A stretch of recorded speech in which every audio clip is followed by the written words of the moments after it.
A pathological pervert. An individual with a cold and calculating temperament. Other people are simply objects to be manipulated and dominated in order to achieve their aims. He is the worst serial killer I ever interviewed.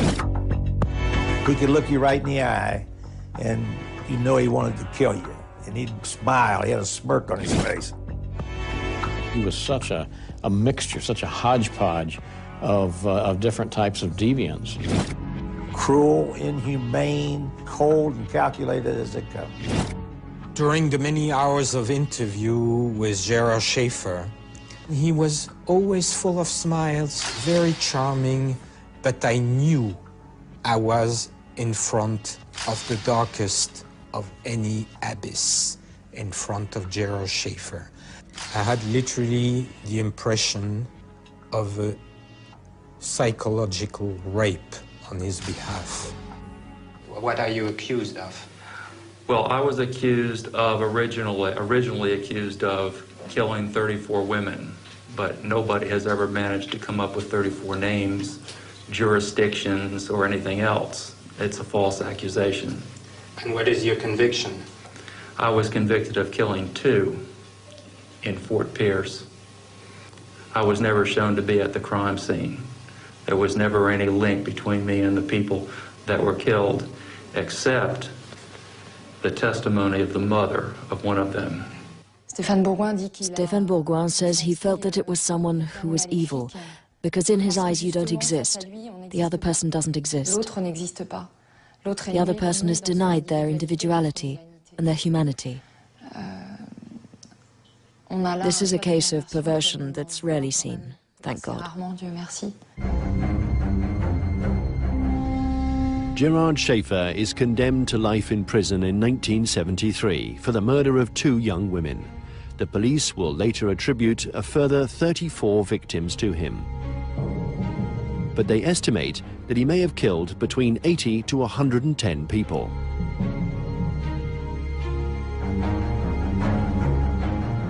In 1972, Robert Crowder is already the sheriff of Martin County in Florida. I met Gerard Schaefer when he was an applicant for a position as a deputy sheriff. At that particular time, he was a police officer in Wilton Manors, Florida, in Broward County. And he was looking for a job as a deputy sheriff in another county. And at the time, he had what's been described as an apple-cheeked, wholesome appearance, could be very pleasant, almost charismatic in the way he would deal with people. But later we began to see that there was a different face underneath that facade. Schaefer moves into a house a few kilometers away from the sheriff's office. He seems perfect for the position of deputy sheriff. But exactly 28 days later, Schaefer makes a grave error and is unmasked by his superior. I was home that Saturday morning mowing my lawn. Telephone rings, my wife calls me in, I go to the telephone, and it's Schaefer. And he says, "You are really going to be mad at me. I really did something stupid." And I said, "Well, tell me what's going on." He says, "Well, yesterday when I was working, there were these 2 girls, teenage girls, hitchhiking, and I stopped to talk to them and gave them a ride and tried to impress upon them how dangerous it was for young girls to hitchhike. There were a lot of problems they could get into, trouble, bad things that could happen to them, and they just laughed at it and didn't take me seriously. So I arranged to meet them today, and I was going to put a scare into them and show them, convince them that it's dangerous so that nothing would happen to them later if they would do what I said." And he said he took them into the woods and then told them he was going to sell them into slavery. And then he said to scare them, he left them there to sit for a while, and then he was going to come back and let them loose. When he came back, they were gone. They had managed to get loose from the ropes. The two young girls in question are called Pamela Sue Wells and Nancy Helen Trotter. They know that they only just escaped a perverted killer. After arresting Schaefer, Robert Crowder wants to understand what took place. He orders a reconstruction with the two young girls.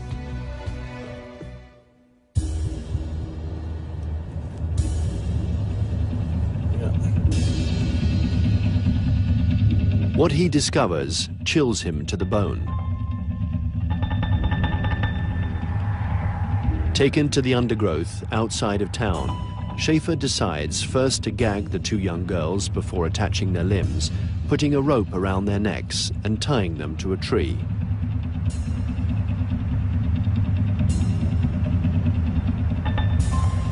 And then Schaefer announces that he's leaving, that he has an errand to run, but he'll be back to finish the job. He tells them he's going to kill them, but first he's going to torture them. But in his absence, the two girls free themselves and run away. The girls told me basically the same story that Schaefer had told about meeting and then being picked up the next day. And he had also, they said, had pinched them on the buttocks and touched them in other ways. I don't remember exactly how it was all described. But then they began to get frightened when he tied them up and then drove off. Schaefer is then arrested by his boss. A new fact then comes to light that will unmask him completely. Two bodies are found around Vero Beach, in Fort Pierce to be precise. Robert Stone is the prosecutor at Schaefer's trial, which begins in October 1973. First, we realized we might have a murderer. It was when some old man was going through the underbrush looking for 10 cans, aluminum cans, and he found a bone that he thought might be human. So the police went there and searched the area and found the remains of two people, two humans. They found the skull and scattered teeth.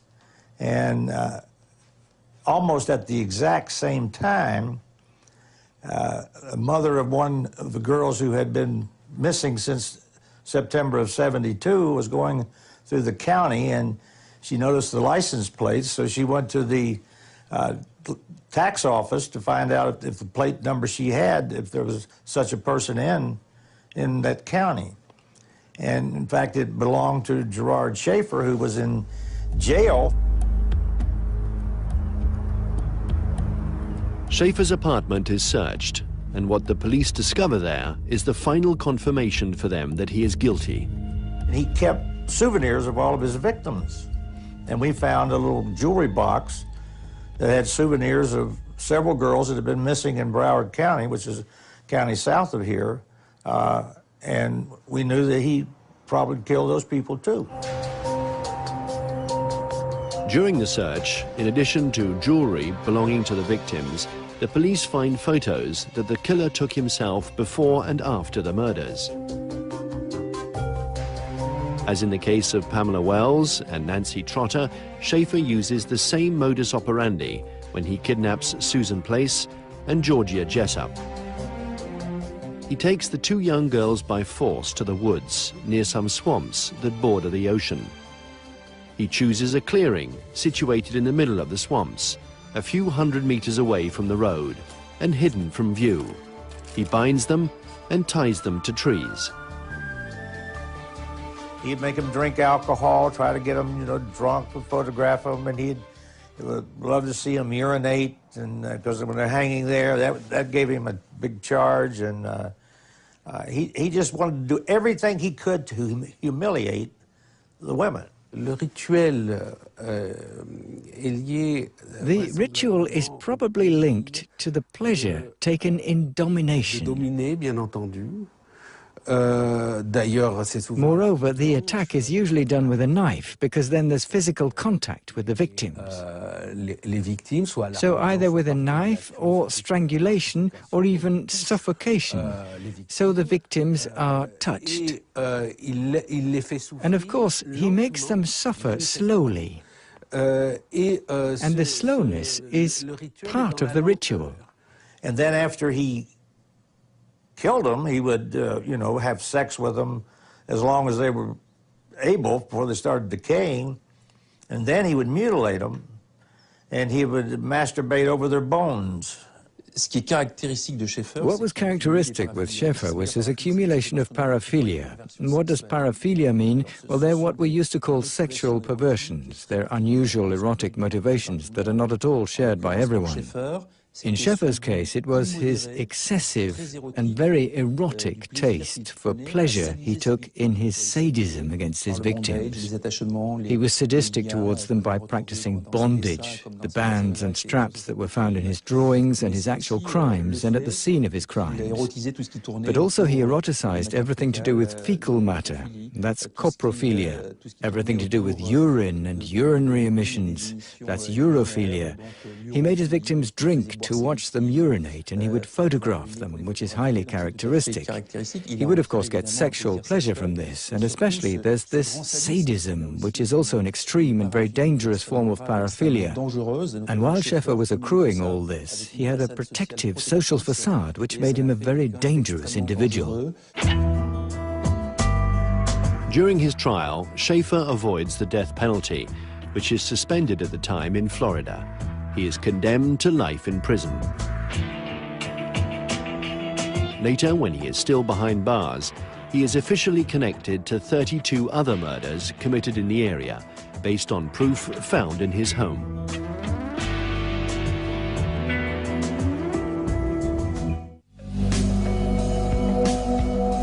This is the house where Gerard John Schaefer lived when I met him in 1964.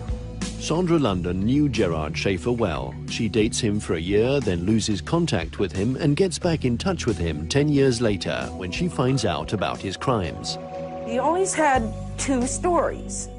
Basically, the one was, I am the greatest killer of women in this century. The other side was, I'm innocent, I never killed anyone, and I'm a framed cop.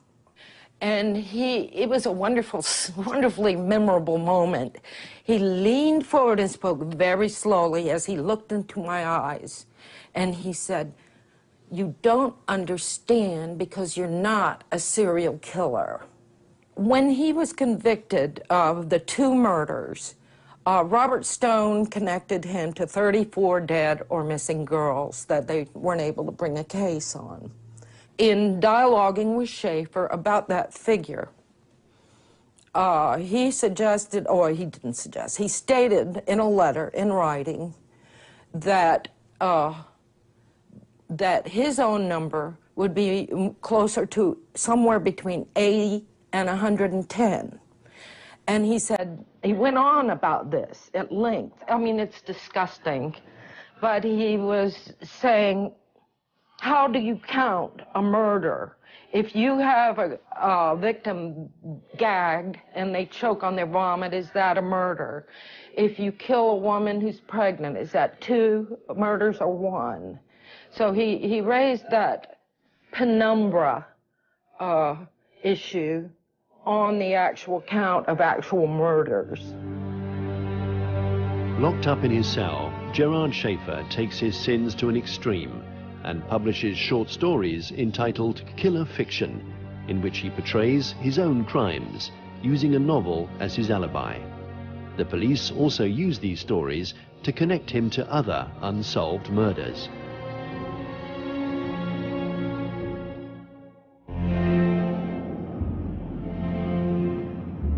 In the 1960s, Schaefer lives with his parents in the seaside town of Fort Lauderdale, Florida. He is from a very devout Catholic family. As a child, Schaefer begins to hate his father, who starts to cheat on his wife, while he maintains an intimate relationship with his mother. He was allowed access to his mother's bedroom to sleep right in the bed with his mother up until age 16. Sandra London also remembers an episode that at the time didn't particularly traumatize her. She was only 16 years old. We find ourselves sitting out on the beach at night, huddled in the blanket we usually used to lie down on. Instead, we had it around our shoulders this time. And he totally broke down, and he told me that he had overwhelming desires to kill women. In hindsight, Sandra London remembers years later episodes that punctuate their youth and that will enable her to make Schaefer talk.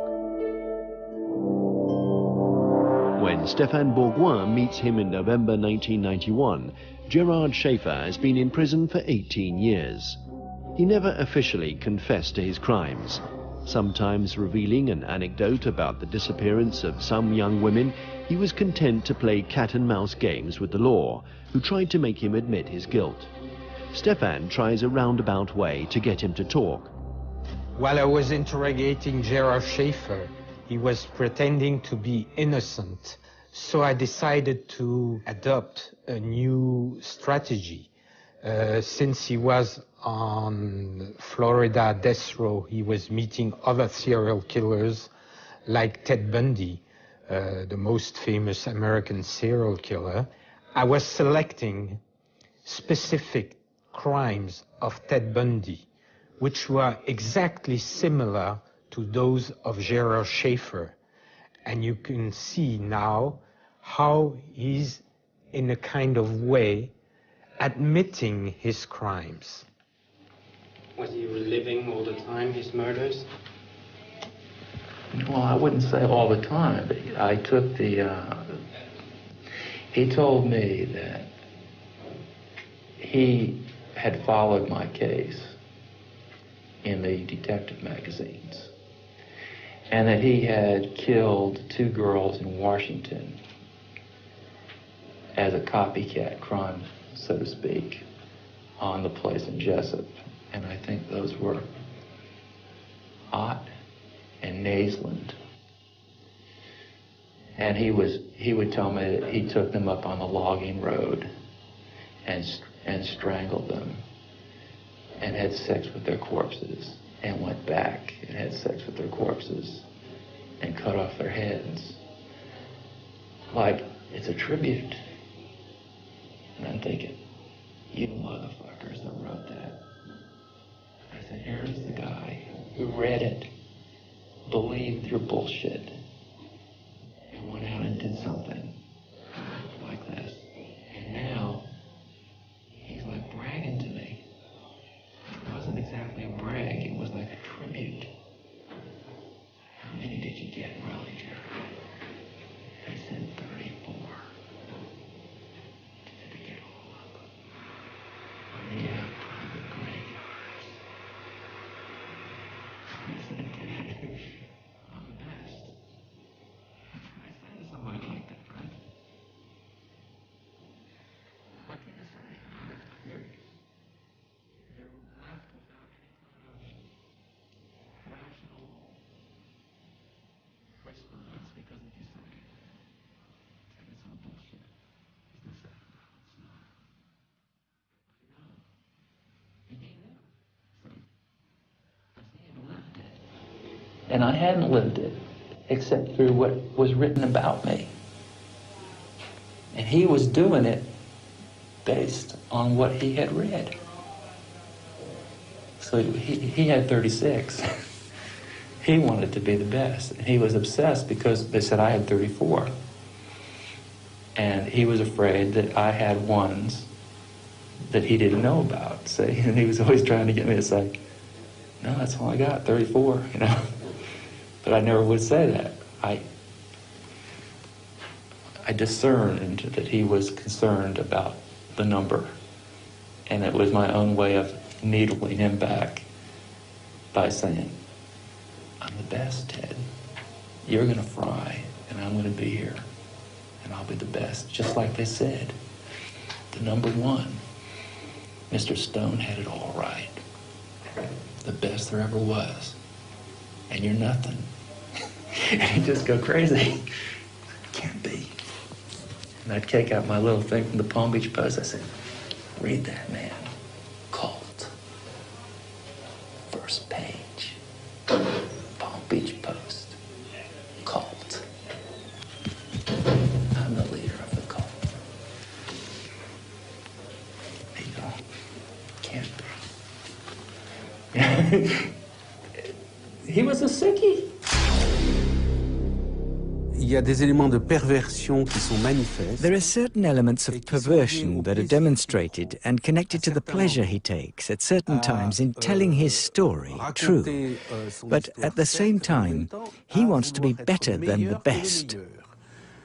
The perversion resides in the fact that on the one hand he won't confess to his crimes, and at the same time he lets you know that others aren't as good as he is, that he's better than others.